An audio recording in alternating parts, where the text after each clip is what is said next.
जय श्री राम। श्लोक संख्या 15। तो अब इस श्लोक में ध्यान योग के साधन का फल बतलाते हैं। युञ्जन्नेवं सदात्मानं योगी नियत मानसः शांतिम निर्वाण परमां मत संस्थामधिगच्छति। अर्थात वश में किए हुए मन वाला योगी इस प्रकार आत्मा को निरंतर मुझ परमेश्वर के स्वरूप में लगाता हुआ मुझ में रहने वाली परमानंद की पराकाष्ठा रूप शांति को प्राप्त होता है। प्रश्न है, यहाँ योगी के साथ नियत मानसः विशेषण देने का क्या अभिप्राय है? उत्तर है, जिसका मन अंतःकरण भली भांति वश में किया हुआ है उसे नियत मानस कहते हैं। ऐसा साधक ही उपयुक्त प्रकार से ध्यान योग का साधन कर सकता है। यही बात दिखलाने के लिए योगी के साथ नियत मानसः विशेषण दिया गया है। प्रश्न है, इस प्रकार आत्मा को निरंतर परमेश्वर के स्वरूप में लगाना क्या है? उत्तर है कि उपयुक्त प्रकार से मन बुद्धि के द्वारा निरंतर तैल धारा की भांति अविच्छिन्न भाव से भगवान के स्वरूप का चिंतन करना और उसमें अटल भाव से तन्मय हो जाना ही आत्मा को परमेश्वर के स्वरूप में लगाना है। प्रश्न है, मुझ में रहने वाली परमानंद की पराकाष्ठा रूप शांति को प्राप्त होता है, इस कथन का क्या अभिप्राय है?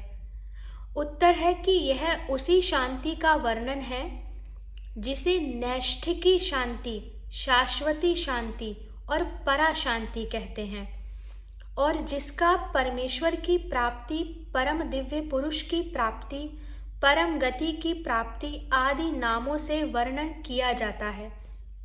यह शांति अद्वितीय अनंत आनंद की अवधि है और यह परम दयालु, परम सुहृद, आनंद निधि, आनंद स्वरूप भगवान में नित्य निरंतर अचल और अटल भाव से निवास करती है।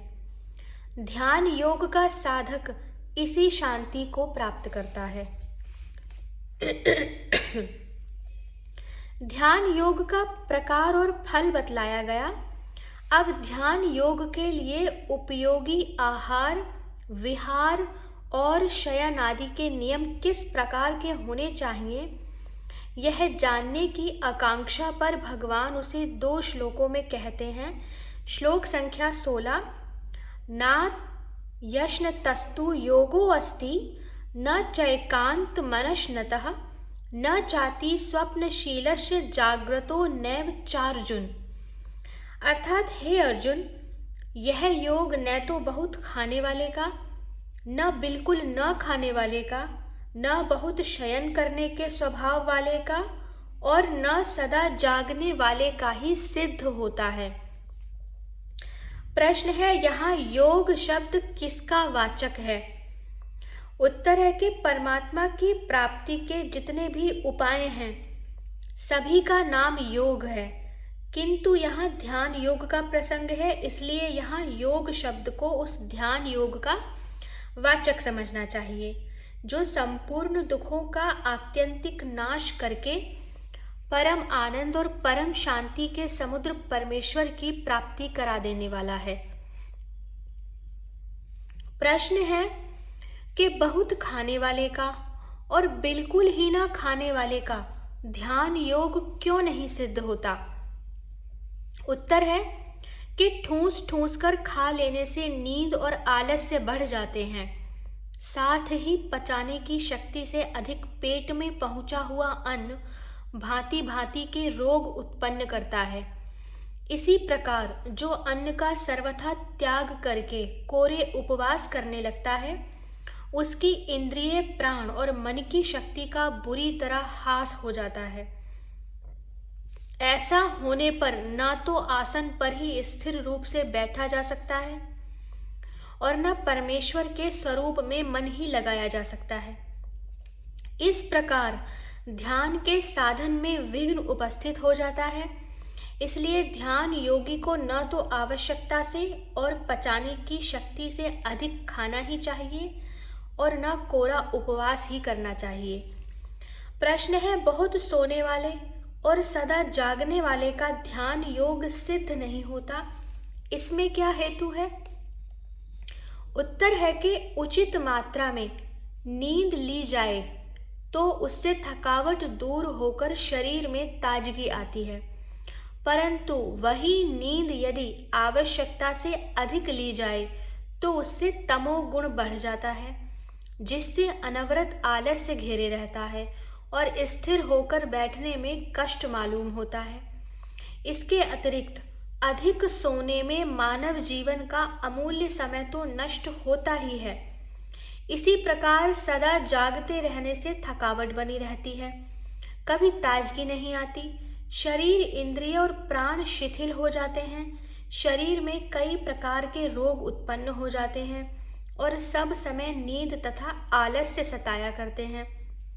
इस प्रकार बहुत सोना और सदा जागते रहना दोनों ही ध्यान योग के साधन में विघ्न करने वाले होते हैं।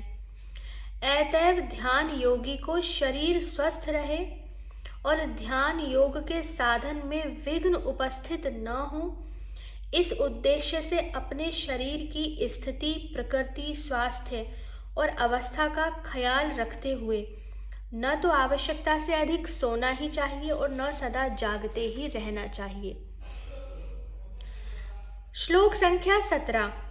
युक्ताहार विहारस्य युक्त चेष्टस्य कर्मसु युक्त स्वप्नावबोधस्य योगो भवति दुःखः।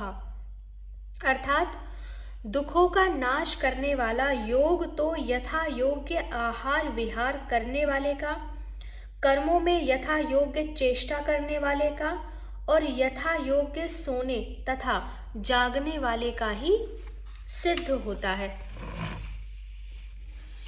प्रश्न है कि युक्त आहार विहार करने वाला किसे कहते हैं? उत्तर है कि खान पान की वस्तुओं का नाम आहार है और चलने फिरने की क्रिया का नाम विहार है। ये दोनों जिसके उचित स्वरूप में, उचित परिमाण में हो, उसे युक्त आहार विहार करने वाला कहा करते हैं।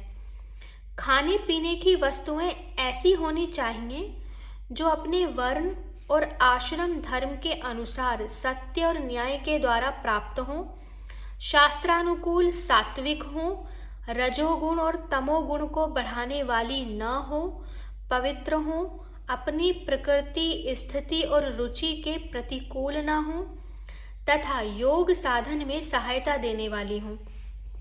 उनका परिमाण भी उतना ही परिमित होना चाहिए जितना अपनी शक्ति, स्वास्थ्य और साधन की दृष्टि से हितकर एवं आवश्यक हो।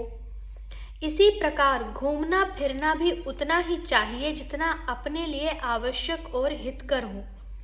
ऐसे नियमित और उचित आहार विहार से शरीर, इंद्रिय और मन में सत्व गुण बढ़ता है, उनमें निर्मलता, प्रसन्नता और चेतनता की वृद्धि हो जाती है, जिससे ध्यान योग सुगमता से सिद्ध होता है। प्रश्न है, कर्मों में युक्त चेष्टा करने का क्या भाव है? उत्तर है कि वर्ण, आश्रम, अवस्था, स्थिति और वातावरण आदि के अनुसार जिसके लिए शास्त्र में जो कर्तव्य कर्म बतलाए गए हैं, उन्हीं का नाम कर्म है। उन कर्मों का उचित स्वरूप में और उचित मात्रा में यथा योग्य सेवन करना ही कर्मों में युक्त चेष्टा करना है। जैसे ईश्वर भक्ति, देव पूजन, दीन दुखियों की सेवा, माता पिता, आचार्य आदि गुरुजनों का पूजन, यज्ञ, दान, तप, जीविका संबंधी कर्म यानी शिक्षा, पठन पाठन, व्यापार आदि कर्म, शौच, स्नान आदि क्रियाएं, ये सभी कर्म वे ही करने चाहिए जो शास्त्र विहित हों, साधु सम्मत हों, किसी का अहित करने वाले न हों, स्वावलंबन में सहायक हों, किसी को कष्ट पहुँचाने या किसी पर भार डालने वाले न हों और ध्यान योग में सहायक हों तथा इन कर्मों का परिमाण भी उतना ही होना चाहिए जितना जिसके लिए आवश्यक हो, जिससे न्यायपूर्वक शरीर निर्वाह होता रहे और ध्यान योग के लिए भी आवश्यकतानुसार पर्याप्त समय मिल जाए। ऐसा करने से शरीर, इंद्रिय और मन स्वस्थ रहते हैं और ध्यान योग सुगमता से सिद्ध होता है। प्रश्न है कि युक्त सोना और जागना क्या है? उत्तर है कि दिन के समय जागते रहना, रात के समय पहले तथा पिछले पहर में जागना और बीच के 2 पहरों में सोना। साधारणतया इसी को उचित सोना जागना माना जाता है। तथापि यह नियम नहीं है कि सबको बीच के 6 घंटे सोना ही चाहिए। ध्यान योगी को अपनी प्रकृति और शरीर की स्थिति के अनुकूल व्यवस्था कर लेनी चाहिए। रात को 5 या 4 ही घंटे सोने से काम चल जाए, ध्यान के समय नींद या आलस्य न आवे और स्वास्थ्य में किसी प्रकार गड़बड़ी न हो तो 6 घंटे न सोकर 5 या 4 ही घंटे सोना चाहिए।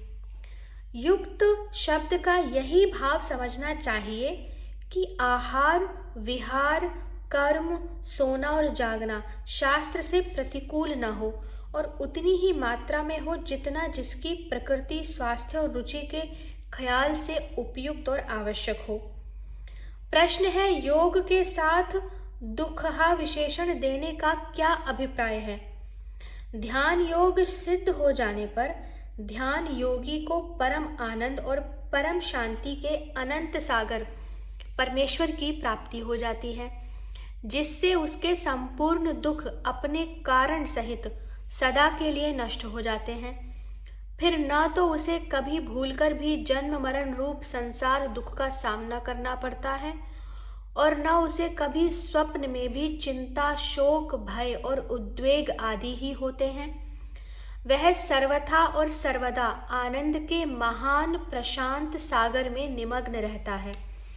दुख का आत्यंतिक नाश करने वाले इस फल का निर्देश करने के लिए ही योग के साथ दुखहा विशेषण दिया गया है।